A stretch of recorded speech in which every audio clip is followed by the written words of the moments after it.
Ouvi a porta se trancar. O clique do ferrolho foi suave, mas para mim soou como um tiro atravessando meu peito.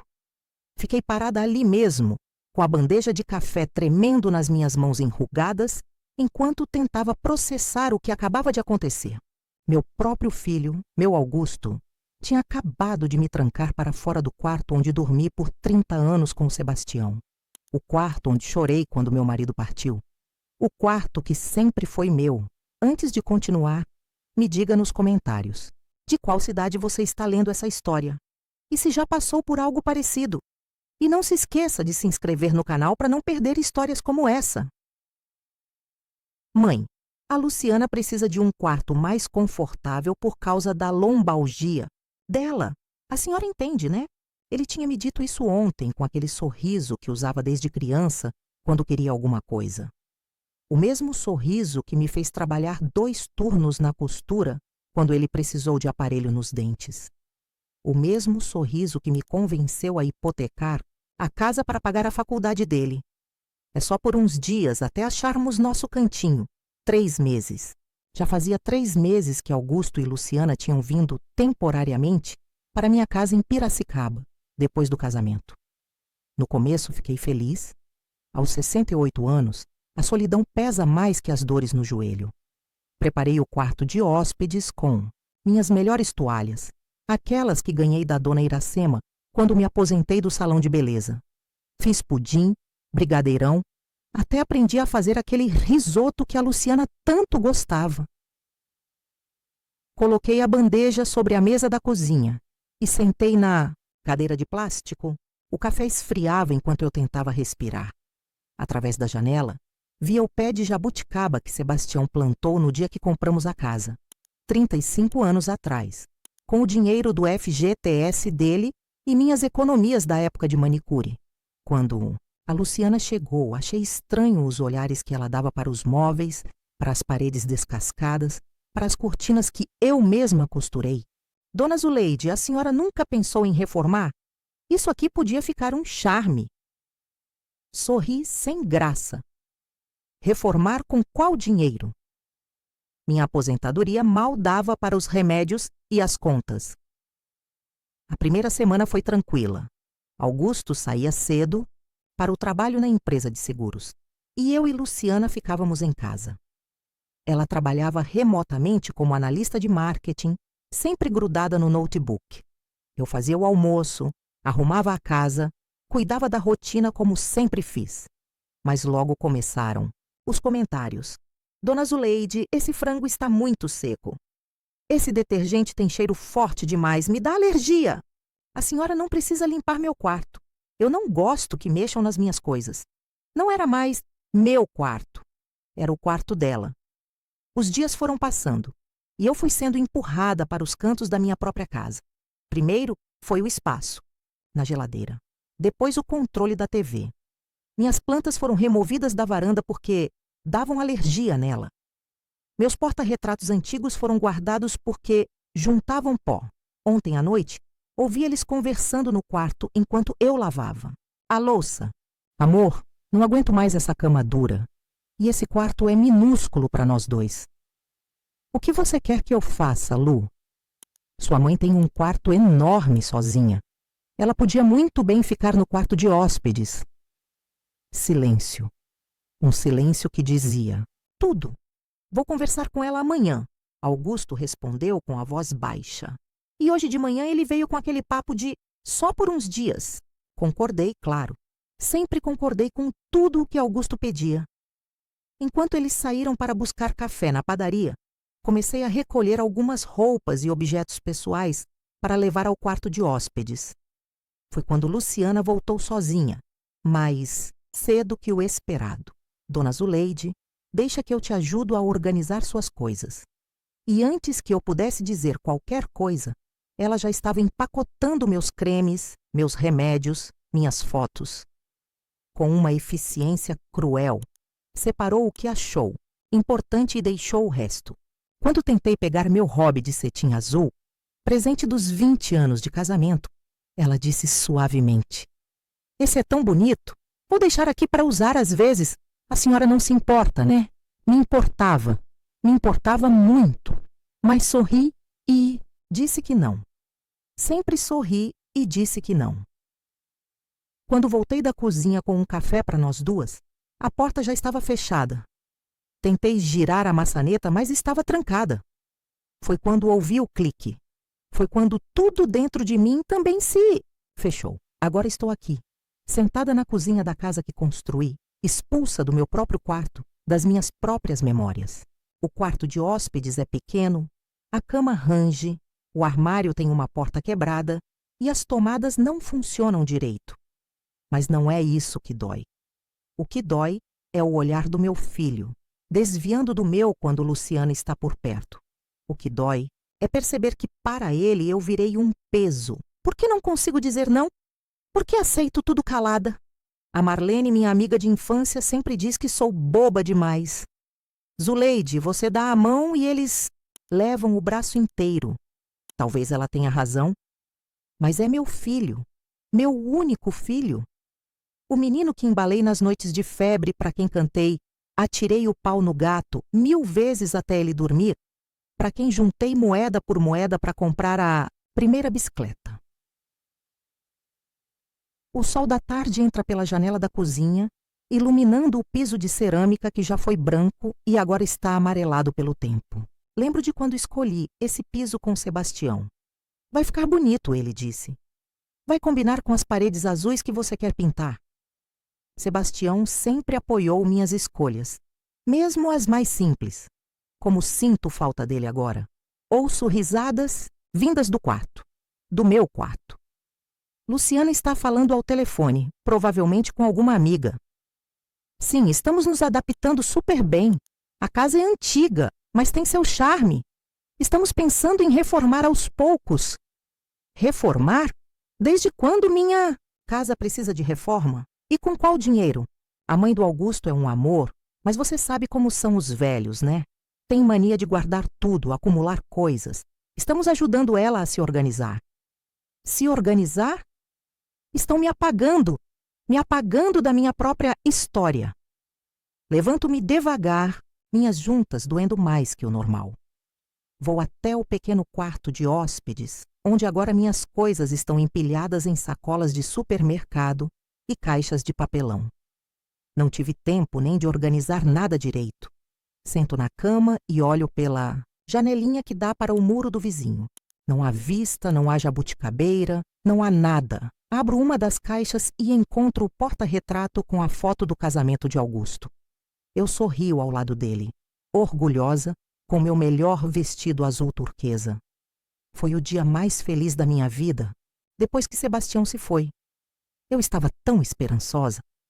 Achei que finalmente Augusto encontraria alguém para compartilhar a vida, para construir uma família. Nunca imaginei que essa pessoa seria alguém que me faria sentir uma intrusa na minha própria casa. Guardo a foto de volta na caixa quando ouço batidas na porta. Mãe, posso entrar? É Augusto. Respiro fundo e ajusto minha postura. Claro, filho. A casa é sua agora, pelo visto. Ele entra sem graça, passando a mão pelos cabelos castanhos, exatamente como fazia quando criança e quebrava alguma coisa. Mãe, não fala assim. A gente só achou que seria melhor para a Luciana. Ela tem problema de coluna, sabe? E esse quarto é mais aconchegante para a senhora. Aconchegante? Com o mofo no canto da parede e a umidade que sobe pelo rodapé? Tento não demonstrar o que sinto, mas algo em mim se quebra. Pela primeira vez, em muito tempo, decido falar. Aconchegante seria vocês terem me perguntado antes, Augusto. Aconchegante seria respeitar o espaço que construí a vida toda. Ele parece surpreso com minha resposta. Talvez nunca tenha me ouvido falar assim. Mãe, desculpa, mas foi tudo meio rápido e você achou mais fácil me empurrar para o canto do que enfrentar sua mulher? Entendi. Os olhos dele se enchem de água. Por um momento vejo o menino que criava desculpas para não ir à escola, mas logo sua expressão muda. A voz de Luciana ecoa do corredor. Amor, você já falou com a sua mãe sobre a gente repintar o quarto? Aquele amarelo está muito deprimente. E naquele momento, algo dentro de mim se quebra de vez. Algo que esteve inteiro por tempo demais. Talvez seja a hora de mudar. De verdade, observo meu filho sair do quarto sem me responder, voltando para os braços da esposa, que agora governa cada centímetro da casa que construí. E pela primeira vez em 68 anos, começo a planejar uma rebelião silenciosa. E você? O que faria se seu filho também se recusasse a olhar nos seus olhos? Naquela noite não consegui dormir. O colchão fino do quarto de hóspedes fazia minhas costas doerem, e a umidade das paredes piorava minha sinusite. Mas não era só o desconforto físico que me mantinha acordada. Era uma inquietação nova, uma raiva que nunca tinha sentido antes. Uma raiva de mim mesma por ter permitido chegar a esse ponto. No dia seguinte, levantei bem cedo, como sempre fazia. Preparei o café como sempre. Ovos mexidos para Augusto, torradas integrais para Luciana, suco de laranja fresco. Tudo impecável, como aprendi a fazer desde que me casei com Sebastião. Servi a mesa e esperei. Eles apareceram quase 1 hora depois, quando o café já estava frio. Luciana olhou para a comida com desdém. Dona Zuleide, eu tinha comentado que... Estou evitando laticínios, lembra? Esse ovo tem leite? Não, Luciana. É só ovo mesmo. Mas tem essa aparência cremosa. Vou passar, obrigada. Vamos tomar café na padaria, amor? Augusto mal me olhou. Apenas pegou as chaves do carro e concordou com a cabeça. Saíram sem se despedir. Fiquei ali, olhando para a mesa posta para a comida intocada. Todo o meu esforço desperdiçado, como parecia estar sendo minha vida inteira. Foi então que tomei uma decisão. Peguei o telefone e liguei para um número que não discava há anos. Doutora Helena, aqui é Zuleide Gonçalves. Precisamos conversar sobre a minha casa. Helena tinha sido advogada do Sebastião quando ele precisou resolver problemas com a aposentadoria. Uma mulher séria, de óculos quadrados e cabelos grisalhos sempre presos num coque. Uma mulher que não abaixava a cabeça para ninguém. Zuleide, quanto tempo? Claro, podemos conversar. Aconteceu alguma coisa? Muita coisa, Helena. Muita coisa. Marcamos para o dia seguinte, num café perto do escritório dela no centro de Piracicaba. Quando desliguei, senti um misto de medo e excitação. Era como se estivesse prestes a cometer um crime, ou talvez estivesse prestes a me libertar de um. O café com a doutora Helena mudou tudo. Sentada ali, na mesinha de canto da confeitaria Docilar, contei cada detalhe dos últimos meses. Falei sobre como meu filho e a nora tinham transformado minha vida num inferno silencioso. Contei sobre o quarto tomado, sobre minhas coisas embaladas como se fossem lixo, sobre os comentários maldosos sussurrados quando achavam que eu não estava ouvindo. Zuleide, a casa está no seu nome, certo? Helena perguntou, ajustando os óculos quadrados. Sim, Sebastião fez questão de deixar tudo documentado. Foi a única herança que ele me deixou. Então você é a única dona legal? Não importa que seu filho esteja morando lá. Ele não tem nenhum direito sobre o imóvel. Suas palavras caíram como água fresca sobre minha alma ressequida. Eu tinha poder. Eu tinha direitos. Eu tinha escolha. O que você quer fazer, Zuleide? Helena perguntou, seus olhos firmes nos meus. A pergunta ecoou dentro de mim. O que eu queria? Por tanto tempo, minhas vontades foram silenciadas. Minhas necessidades postergadas em nome do bem-estar dos outros. De Sebastião quando ele estava doente. De Augusto em cada fase da vida dele. E agora de Luciana, uma estranha que entrou na minha casa e me expulsou do meu próprio quarto. Quero minha vida de volta, Helena. Ela sorriu, um sorriso firme, cúmplice. Existem várias opções.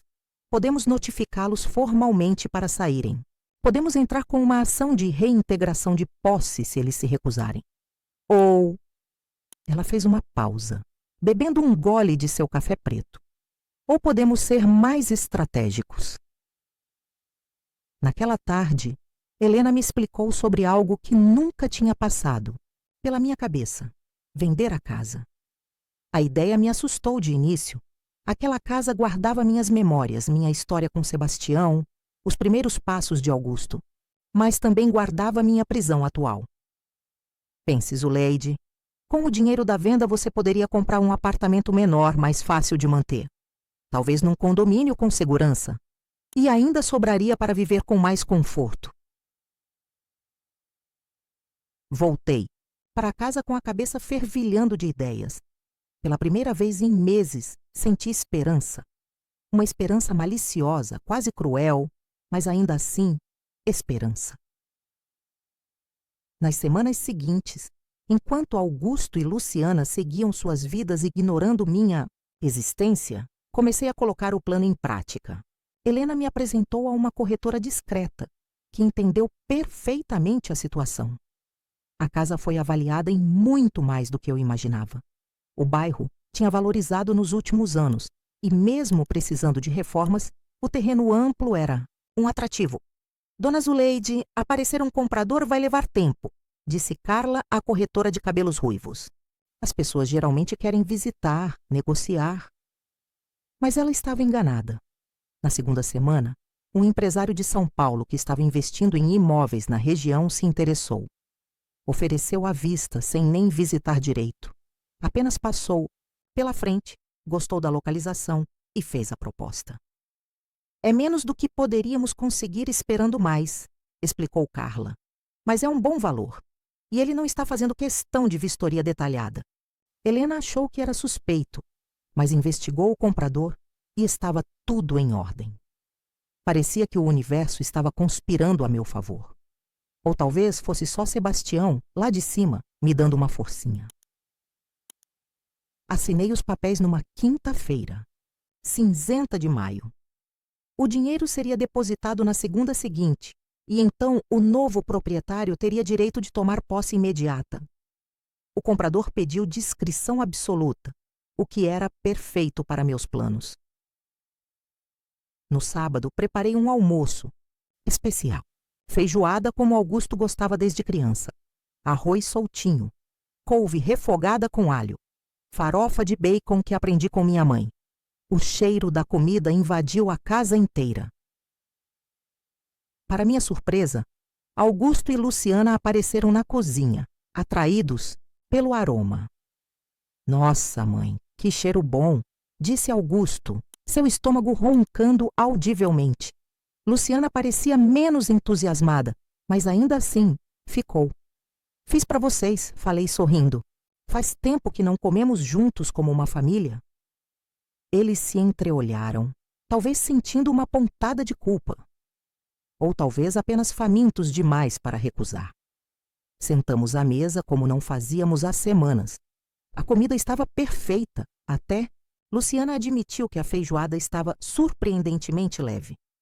Durante o almoço, falei sobre minha infância em Minas, sobre como meus pais tinham me ensinado a valorizar a família acima de tudo.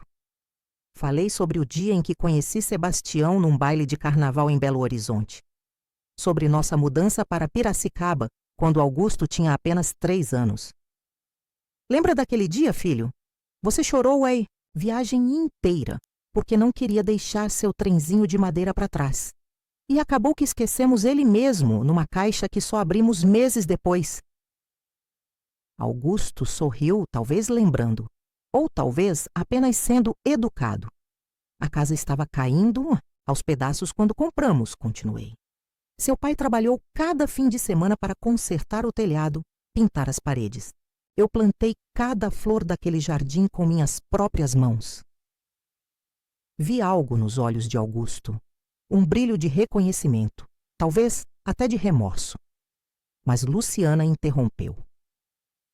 Dona Zuleide, falando em reformas, estamos pensando em quebrar a parede entre a sala e a cozinha para deixar o ambiente mais integrado.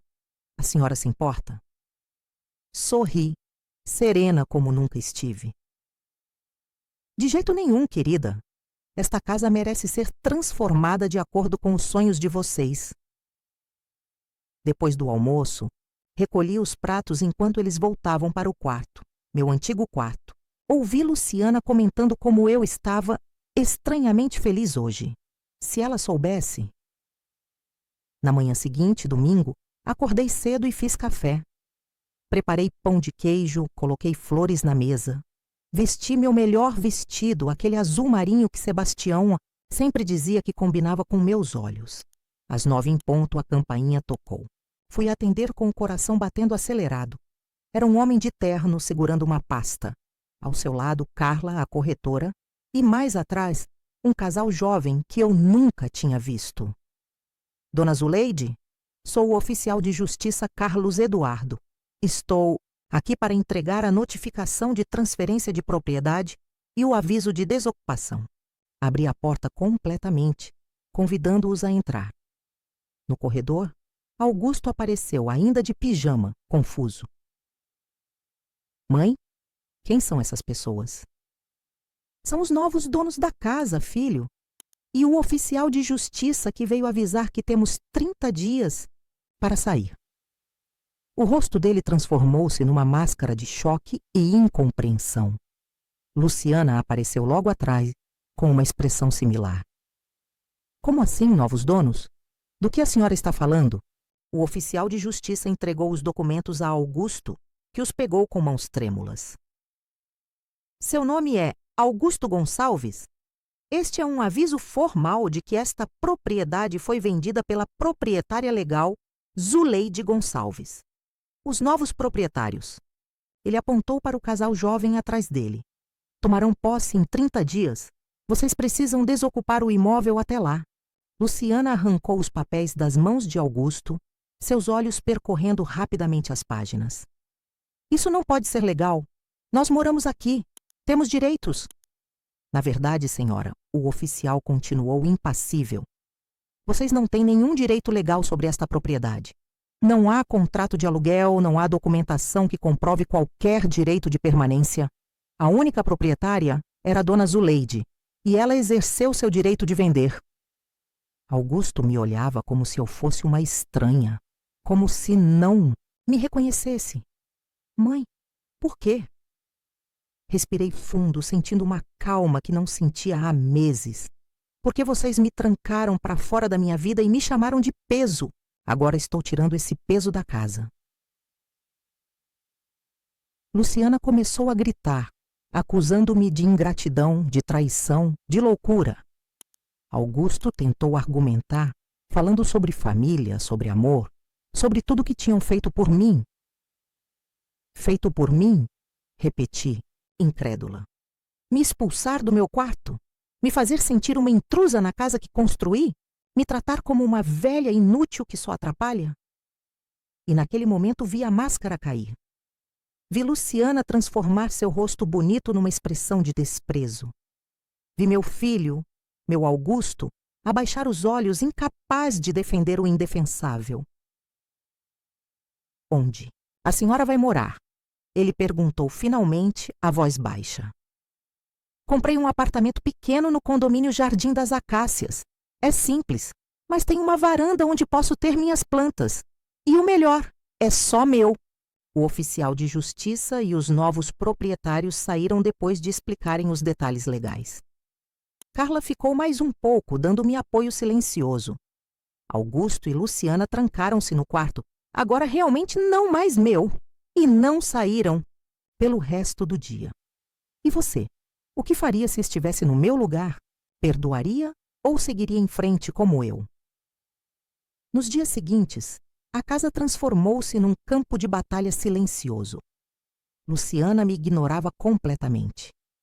Augusto alternava entre tentativas desajeitadas de reconciliação e acessos de raiva mal contida. Ouvi-os discutindo várias vezes, as vozes subindo de volume através das paredes finas. Como vamos pagar um aluguel agora? Todo o nosso dinheiro está indo para o casamento.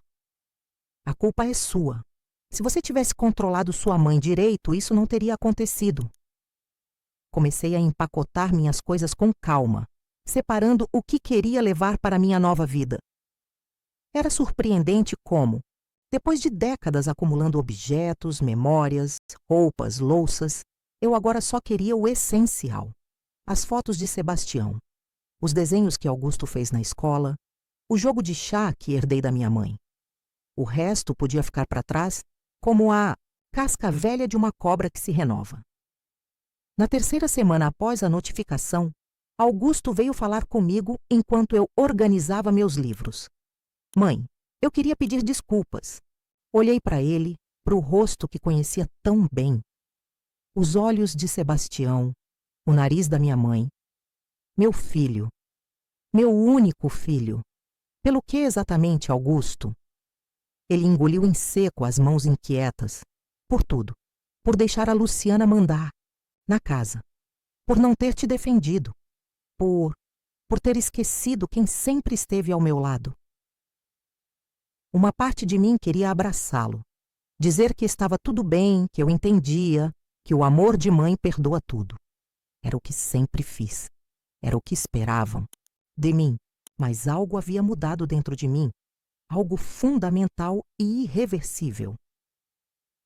Não foi só esquecer, Augusto. Foi escolher conscientemente ignorar meus sentimentos, minhas necessidades. Foi me trancar para fora do meu próprio quarto e achar que eu deveria agradecer por ainda ter um lugar para dormir na minha própria casa. Ele baixou os olhos, envergonhado. A Luciana e eu terminamos, ele disse finalmente. Ela foi morar com a irmã em Campinas. Disse que não quer mais saber de mim, nem da família problemática que eu tenho. Não senti nenhuma satisfação com a notícia. Apenas uma tristeza profunda por tudo que poderia ter sido diferente. Sinto muito, filho. Posso ir com a senhora? Para o novo apartamento? A pergunta me pegou de surpresa. Era exatamente o que o antigo eu teria desejado ouvir. Uma chance de ter meu filho de volta, de cuidar dele, de ser necessária novamente. Mas a nova Zuleide, a que estava nascendo das cinzas da humilhação, sabia que seria apenas repetir o ciclo. Não, Augusto. Você precisa encontrar seu próprio caminho agora. E eu preciso encontrar o meu. No dia da mudança, uma empresa contratada por Helena veio buscar minhas caixas. Augusto ajudou carregando os volumes mais pesados. Não falamos muito, mas havia um respeito silencioso entre nós. Quando o caminhão partiu, ficamos parados na calçada, olhando para a casa onde vivemos tantos anos. É estranho, ele disse. Sempre achei que essa casa seria eterna. Nada é eterno, filho. Nem casas, nem mágoas. Antes de entrar no táxi que me levaria para meu novo lar, entreguei-lhe um envelope. O que é isso? O dinheiro da venda da casa. Separei uma parte para você. Não é muito, mas dá para recomeçar. Seus olhos se encheram de lágrimas. Mãe, depois de tudo que fiz... Não é um perdão, Augusto. É uma oportunidade. O que você fizer com ela depende só de você. Meu novo apartamento era pequeno, mas cheio de luz. A varanda dava para uma praça arborizada onde crianças brincavam nas tardes de domingo. As paredes eram brancas e limpas, sem as manchas de memórias dolorosas. Comprei móveis novos, simples, mas confortáveis. Plantei gerânios em vasos coloridos. Coloquei as fotos de Sebastião na mesinha da sala. 3 meses depois, recebi uma ligação inesperada. Era Juliana, minha neta de 17 anos, filha do primeiro casamento de Augusto. Fazia anos que não a via. A mãe dela tinha se mudado para o Rio de Janeiro quando ela era pequena. Vó, é a Ju. Tô passando férias com meu pai e queria muito te ver. No fim de semana seguinte, Juliana veio me visitar. Uma moça linda, de cabelos cacheados e sorriso fácil, com os mesmos olhos curiosos que Augusto tinha na idade dela. Nossa, vó, que apartamento legal, tão aconchegante. Preparei bolo de fubá, o favorito dela quando criança. Sentamos na varanda conversando sobre seus planos de fazer faculdade de medicina, sobre seus amigos, seus sonhos. Em nenhum momento falamos sobre o passado, sobre a casa vendida, sobre Luciana, apenas sobre o presente, sobre o futuro. Antes de ir embora, ela me abraçou forte. Vó, eu queria tanto ter ficado mais perto. Papai me contou o que aconteceu, sabe? Fiquei com tanta raiva dele. Passei a mão pelos cachos dela, sentindo o perfume suave de seu shampoo. Não fique com raiva do seu pai, minha querida. Todos nós erramos. O importante é aprender com os erros. Tirei do bolso uma chave prateada, pequena e reluzente, e coloquei na mão dela. O que é isso, vó?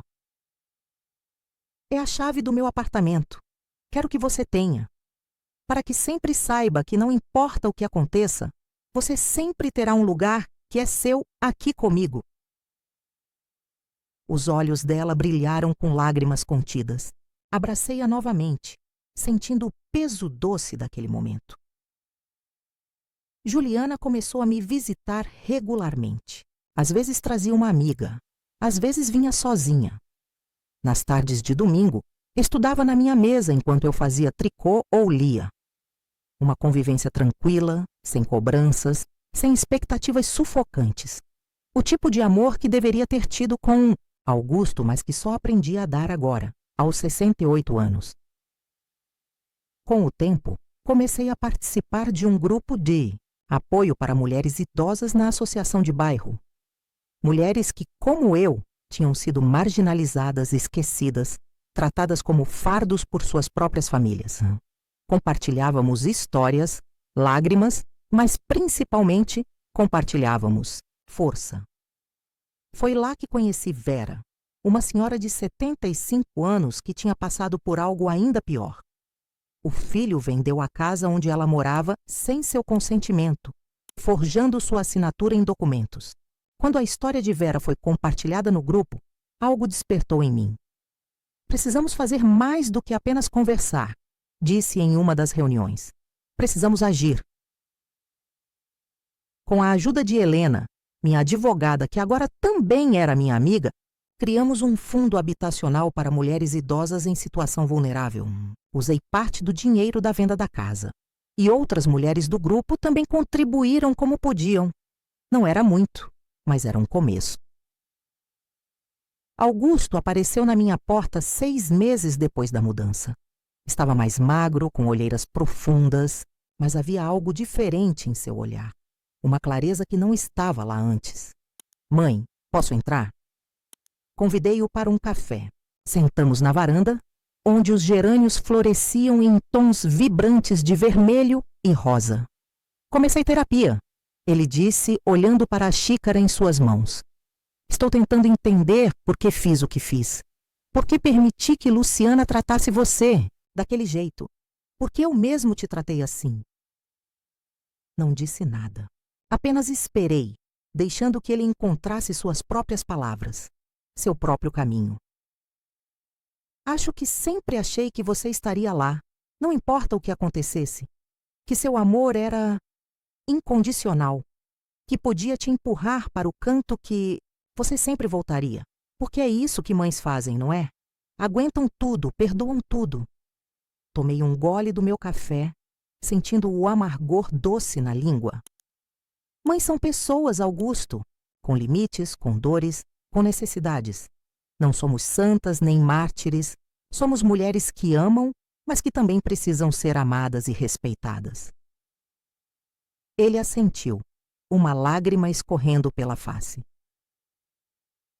Eu sei disso agora. Tarde demais, mas sei. Nunca. É tarde demais para aprender, filho. Não foi uma reconciliação imediata. Não houve abraços dramáticos nem declarações grandiosas de perdão. Havia feridas profundas demais para serem curadas com gestos rápidos. Mas foi um começo. Um começo de algo novo, algo diferente, algo mais honesto entre nós. Augusto passou a me visitar uma vez por semana, às vezes coincidindo com Juliana, às vezes não. Começamos a construir uma nova relação, baseada não na obrigação ou na culpa, mas no respeito mútuo, na aceitação de quem realmente éramos, com nossas falhas e virtudes. Um dia, quase 1 ano depois da venda da casa, passei pela rua Pá Antiga. Não foi planejado.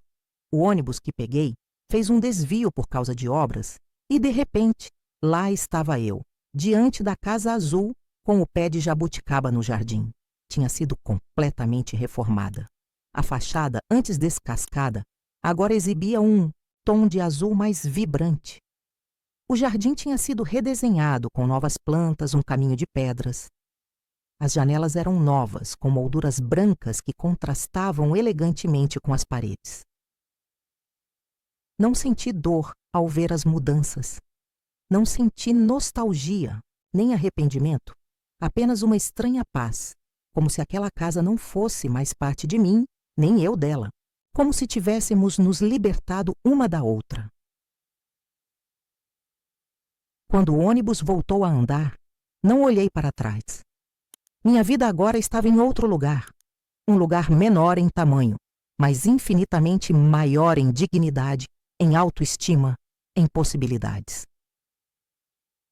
No meu apartamento, organizei um jantar para comemorar meu aniversário de 70 anos. Uma mesa pequena, apenas Juliana, Augusto, Helena e algumas amigas do grupo de apoio. Não havia luxo, não havia ostentação. Apenas pessoas que se importavam genuinamente umas com as outras, compartilhando uma refeição simples preparada, com amor. Durante o jantar, Augusto levantou sua taça de vinho. A minha mãe, ele disse, a voz embargada, que me ensinou que amor não é submissão, que respeito não é opcional e que nunca, nunca é tarde demais para recomeçar. Brindamos, os cristais tilintando suavemente na noite quente de verão. Olhei ao redor da mesa para aqueles rostos sorridentes e senti uma felicidade tranquila, madura. Uma felicidade que não vinha de sacrifícios, de abnegação, de apagamento, mas de afirmação, de presença, de valor próprio. Eu não havia apenas vendido uma casa, havia comprado minha liberdade, minha dignidade, minha vida de volta. E isso não tinha preço. Obrigada por chegar até o fim. Se essa história te tocou de alguma forma, curta e compartilhe com alguém que precisa ouvir isso. Fim da história.